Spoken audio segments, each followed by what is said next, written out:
Hi hello नमस्कार दोस्तों, स्वागत है आप सभी का आपके अपने यूट्यूब चैनल गर्वेश व्लॉग्स पर।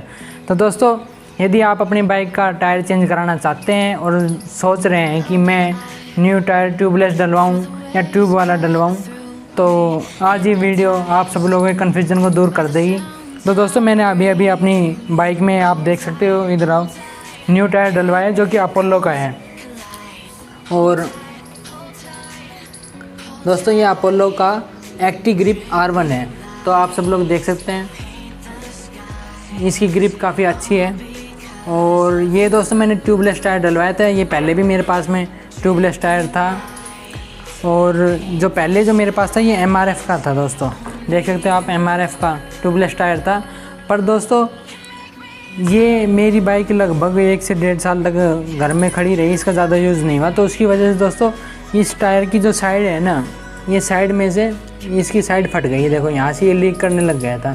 फिर मैंने इसमें ट्यूब डलवाई।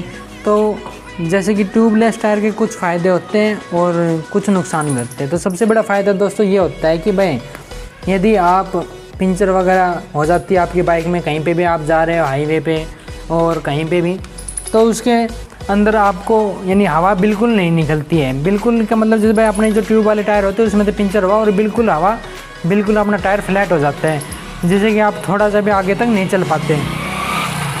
लेकिन जो ट्यूबलेस टायर होता है उसके अंदर यदि पंचर हो जाता है, तो जो आपको क्या करना है, जो भी यानी भाई कील है या कोई कांटा वगैरह उसके अंदर घुस गया है, तो उसको आपको निकालना नहीं है। तो आपको वो पंचर की दुकान तक आराम से आप उसको चला सकते हैं, या आप अपने घर तक भी पहुंच सकते हैं। फिर अपने घर पे जाके पंप वगैरह से हवा भर के और आप उसको यानी आगे पंचर की दुकान पे पंचर लगवा सकते हैं, रिपेयर करवा सकते हैं दोस्तों। और दोस्तों, मेन तो यही होता है, जैसे भाई ट्यूब वाले जो टायर होते हैं, भाई ट्यूब और टायर जब दोनों चीज़ अंदर हो जाती है तो इन दोनों की लेयर आपस में टच होती है, जिससे कि हम गर्मी में चलते हैं तो फ्रिक्शन होता है। मैं गर्मियों के समय में ज़्यादातर तो हमें पंचर वगैरह गर्मियों के समय में देखने को मिलते हैं, जिसकी फ्रिक्शन होने की वजह से गर्म हो जाता है टायर बहुत ज़्यादा, और फिर पंचर वगैरह हो जाते हैं। और वहीं पे दोस्तों, हमें ट्यूबलेस जो टायर होते हैं उसके अंदर इतनी फ्रिक्शन नहीं होती, क्योंकि उसके अंदर ट्यूब नहीं होती, तो इसलिए फ्रिक्शन नहीं होती, तो इतना गर्म नहीं होता, तो उससे हमें पंचर वगैरह होने के बहुत कम चांस होते हैं। ये फ़ायदा होता है दोस्तों। और मैंने पहले ही MRF का यूज़ किया था, जो कि मैं 35,000 किलोमीटर तक चलाया था। आप एक बार देख सकते हो, इधर मैं पास आके दिखाना चाहूँगा कि इसकी ग्रिप अभी भी इतनी ज़्यादा यानी बिल्कुल फ्लैट नहीं हुआ है। हम ये कहेंगे भाई, पर वैसे जो मैंने बताया ना, ये खड़ी होने की वजह से इसकी साइड लीक हो गई थी, तो ये इसकी वजह से मेरे को ये टायर चेंज कराना पड़ा। मैं पहले MRF का यूज़ किया था, लेकिन इस बार मैंने अपोलो का डलाया है। भाई अपोलो का यूज़ करके देखते हैं भाई कैसा है।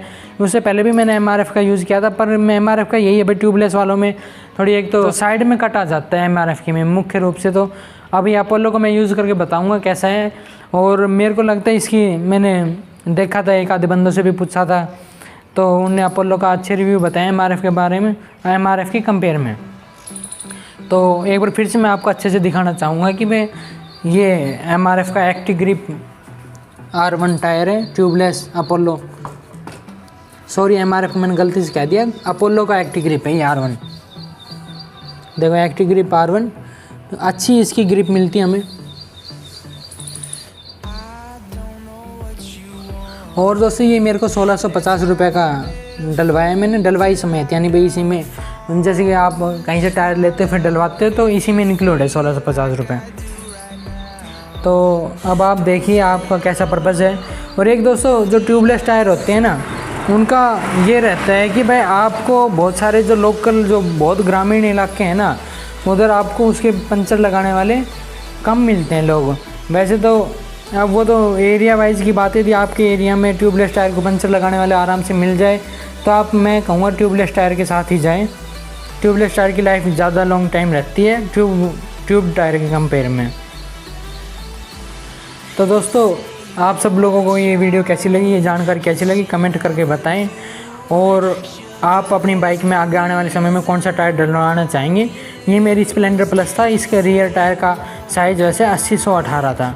तो आप सब लोग कमेंट करके बताएं, यदि आप न्यू टायर डलवाएंगे तो कौन सा टायर डलवाना चाहेंगे। और यदि आपने भी ये वाला MRF का टायर यूज़ किया है, तो इसके रिव्यूज़ आप दीजिए भाई, आपको कैसा लगा ये टायर जो पहले मैंने डलवा रखा था MRF का। धन्यवाद दोस्तों, जय हिंद।